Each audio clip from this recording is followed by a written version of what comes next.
ओम नमो भगवते वासुदेवाय। श्रीमद्भागवत महात्म्य, पहला अध्याय। देवर्षि नारद की भक्ति से भेंट। सच्चिदानंद स्वरूप भगवान श्री कृष्ण को हम नमस्कार करते हैं, जो जगत की उत्पत्ति, स्थिति और विनाश के हेतु तथा आध्यात्मिक, आधिदैविक और आधि भौतिक तीनों प्रकार के तापों का नाश करने वाले हैं। जिस समय श्री शुकदेव जी का यज्ञोपवीत संस्कार भी नहीं हुआ था तथा लौकिक वैदिक कर्मों के अनुष्ठान का अवसर भी नहीं आया था, तभी उन्हें अकेले ही संन्यास लेने के लिए घर से जाते देखकर उनके पिता व्यास जी विरह से कातर होकर पुकारने लगे, बेटा बेटा तुम कहां जा रहे हो?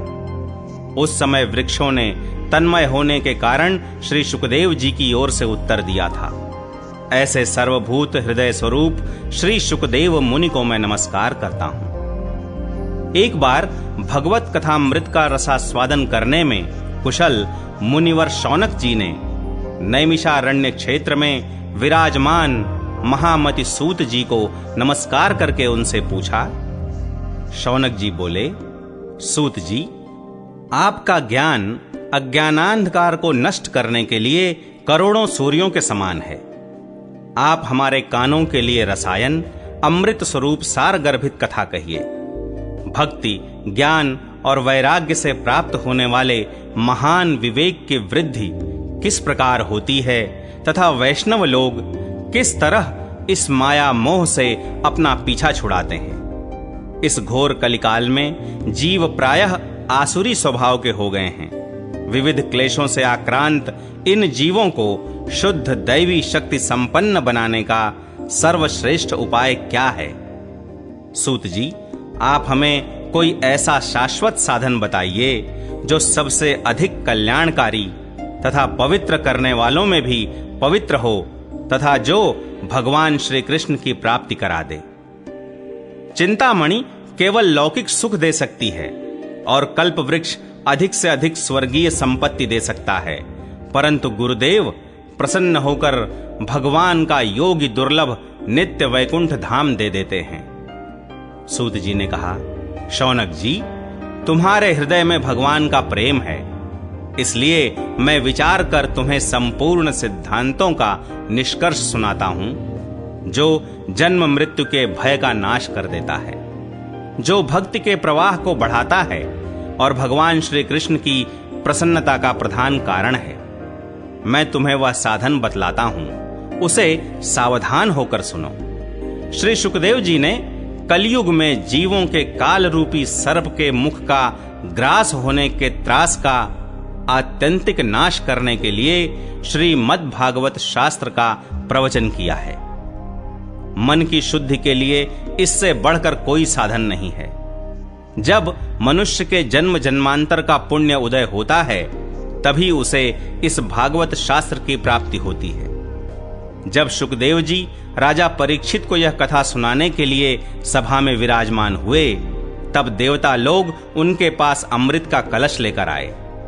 देवता अपना काम बनाने में बड़े कुशल होते हैं, अतः यहां भी सबने शुकदेव मुनि को नमस्कार करके कहा, आप यह अमृत लेकर बदले में हमें कथामृत का दान दीजिए। इस प्रकार परस्पर विनिमय हो जाने पर राजा परीक्षित अमृत का पान करें और हम सब श्रीमद्भागवत रूप अमृत का पान करेंगे। इस संसार में कहां कांच और कहां महामूल्य मणि तथा कहां सुधा और कहां कथा। श्री शुकदेव जी ने उस समय देवताओं की हंसी उड़ा दी। उन्हें भक्ति शून्य कथा का अनधिकारी जानकर कथामृत का दान नहीं किया। इस प्रकार यह श्रीमद्भागवत की कथा देवताओं को भी दुर्लभ है।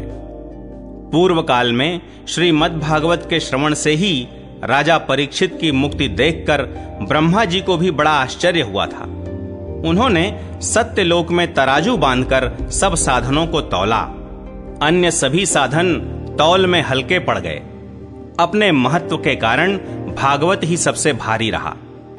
यह देखकर सभी ऋषियों को बड़ा विस्मय हुआ। उन्होंने कलयुग में इस भगवत रूप भागवत शास्त्र को ही पढ़ने सुनने से तत्काल मोक्ष देने वाला निश्चय किया। सप्ताह विधि से श्रवण करने पर यह निश्चय ही भक्ति प्रदान करता है।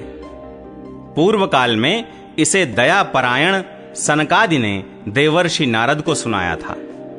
यद्यपि देवर्षि ने पहले ब्रह्मा जी के मुख से इसे श्रवण कर लिया था, तथापि सप्ताह श्रवण की विधि तो उन्हें सनकादि ने ही बताई थी। शौनक जी ने पूछा, सांसारिक प्रपंच से मुक्त एवं विचरणशील नारद जी का सनकादि के साथ संयोग कहां हुआ और विधि विधान के श्रवण में उनकी प्रीति कैसे हुई?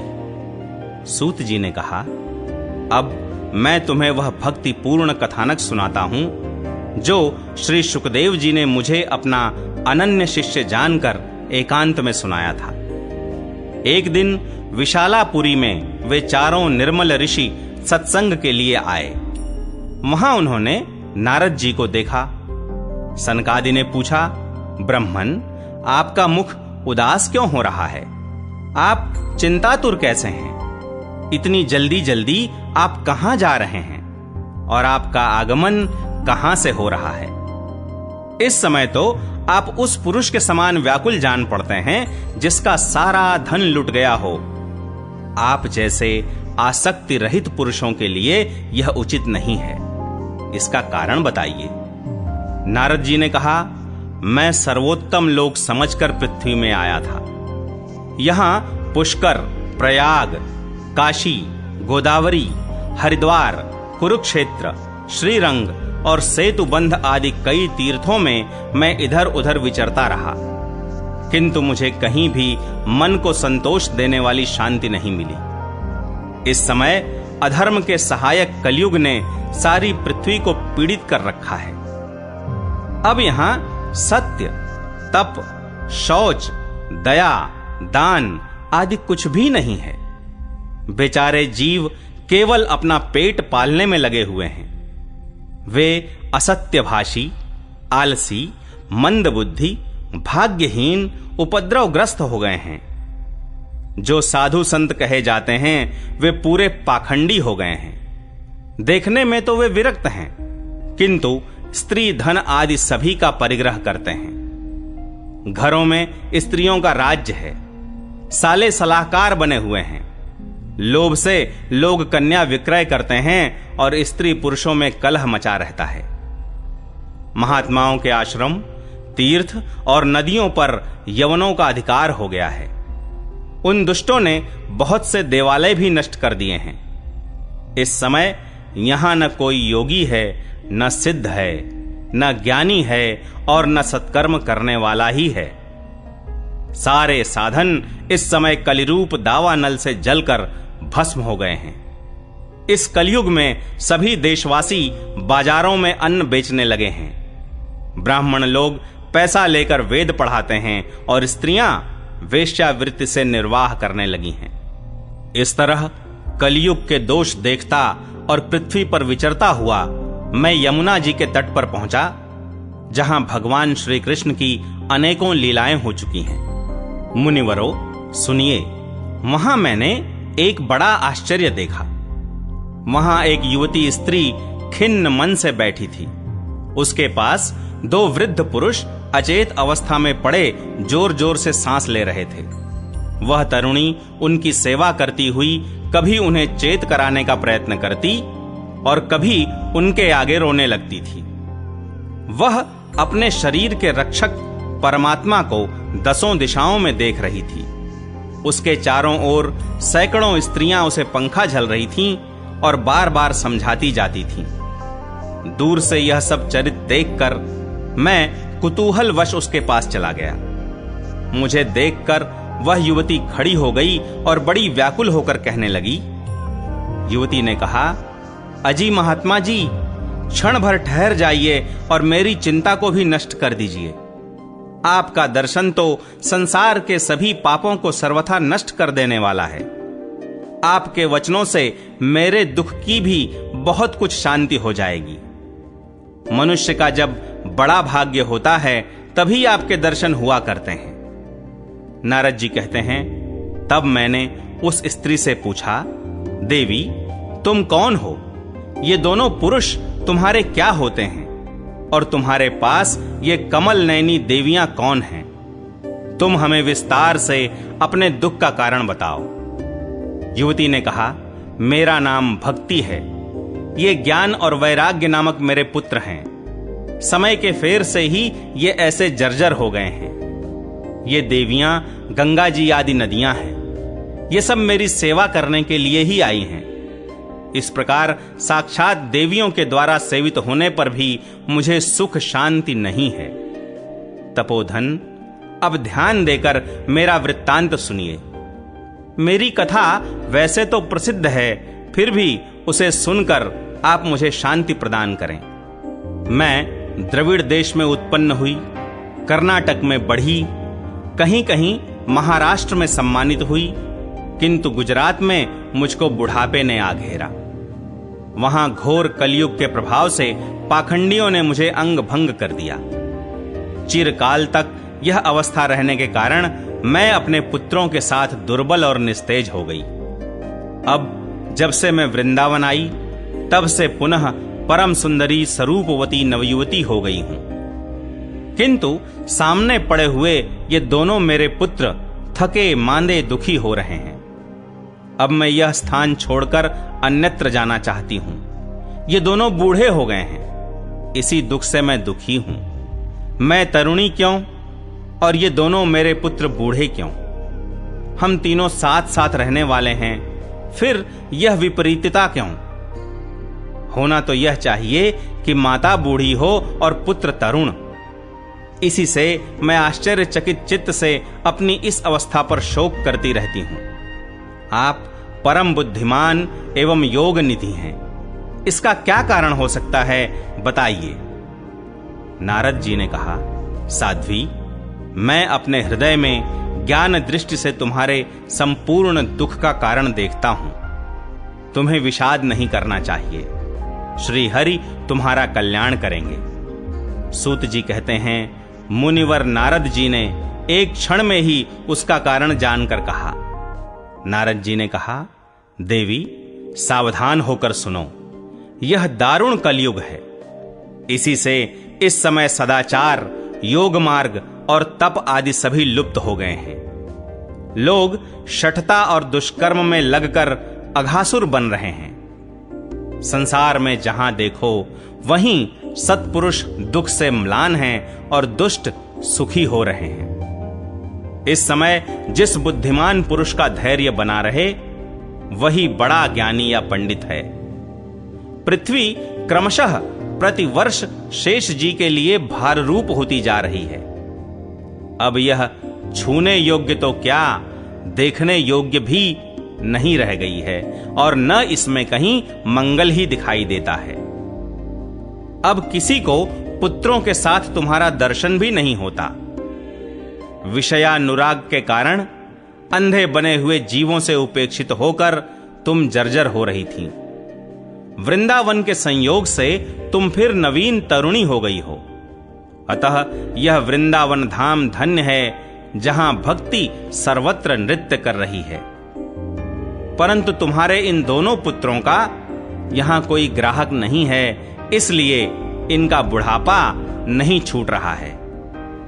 यहां इनको कुछ आत्म सुख की प्राप्ति होने के कारण ये सोते से जान पड़ते हैं। भक्ति ने कहा, राजा परीक्षित ने इस पापी कलयुग को क्यों रहने दिया? इसके आते ही सब वस्तुओं का सार न जाने कहां चला गया। करुणामय श्री हरि से भी यह अधर्म कैसे देखा जाता है? मुने, मेरा यह संदेह दूर कीजिए। आपके वचनों से मुझे बड़ी शांति मिली है। नारद जी ने कहा, बाले, यदि तुमने पूछा है तो प्रेम से सुनो कल्याणी। मैं तुम्हें सब बताऊंगा और तुम्हारा दुख दूर हो जाएगा। जिस दिन भगवान श्री कृष्ण इस भूलोक को छोड़कर अपने परम धाम को पधारे, उसी दिन से यहां संपूर्ण साधनों में बाधा डालने वाला कलयुग आ गया। दिग्विजय के समय राजा परीक्षित की दृष्टि पड़ने पर कलयुग दीन के समान उनकी शरण में आया। भ्रमर के समान सारग्राही राजा ने यह निश्चय किया कि इसका वध मुझे नहीं करना चाहिए, क्योंकि जो फल तपस्या, योग एवं समाधि से भी नहीं मिलता, कलयुग में वही फल श्री हरि कीर्तन से ही भली भांति मिल जाता है। इस प्रकार सारहीन होने पर भी उसे इस एक ही दृष्टि से सार युक्त देखकर उन्होंने कलयुग में उत्पन्न होने वाले जीवों के सुख के लिए ही इसे रहने दिया था। इस समय लोगों के कुकर्म में प्रवृत्त होने के कारण सभी वस्तुओं का सार निकल गया है और पृथ्वी के सारे पदार्थ बीजहीन भूसी के समान हो गए हैं। ब्राह्मण केवल अन्न धनादि के लोभवश घर घर एवं जन जन को भागवत की कथा सुनाने लगे हैं, इसलिए कथा का सार चला गया। तीर्थों में नाना प्रकार के अत्यंत घोर कर्म करने वाले नास्तिक और नारकी पुरुष भी रहने लगे हैं, इसलिए तीर्थों का भी प्रभाव जाता रहा। जिनका चित्त निरंतर काम, क्रोध, महान लोभ और तृष्णा से तपता रहता है, वे भी तपस्या का ढोंग करने लगे हैं, इसलिए तप का भी सार निकल गया।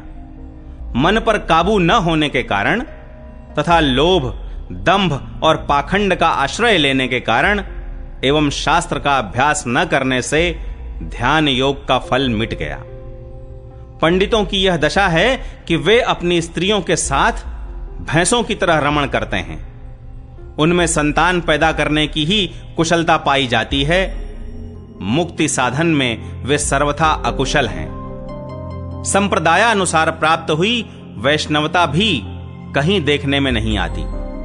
इस प्रकार जगह जगह सभी वस्तुओं का सार लुप्त हो गया है। यह तो इस युग का स्वभाव ही है, इसमें किसी का दोष नहीं है। इसी से पुंडरीकाक्ष भगवान बहुत समीप रहते हुए भी यह सब सह रहे हैं। सूत जी कहते हैं, शौनक जी, इस प्रकार देवर्षि नारद के वचन सुनकर भक्ति को बड़ा आश्चर्य हुआ। फिर उसने जो कुछ कहा उसे सुनिए। भक्ति ने कहा, देवर्षे आप धन्य हैं, मेरा बड़ा सौभाग्य था जो आपका समागम हुआ। संसार में साधुओं का दर्शन ही समस्त सिद्धियों का परम कारण है। आपका केवल एक बार का उपदेश धारण करके कयाधु कुमार प्रहलाद ने माया पर विजय प्राप्त कर ली थी। ध्रुव ने भी आपकी कृपा से ही ध्रुव पद प्राप्त किया था। आप सर्व मंगलमय और साक्षात श्री ब्रह्मा जी के पुत्र हैं। मैं आपको नमस्कार करती हूं।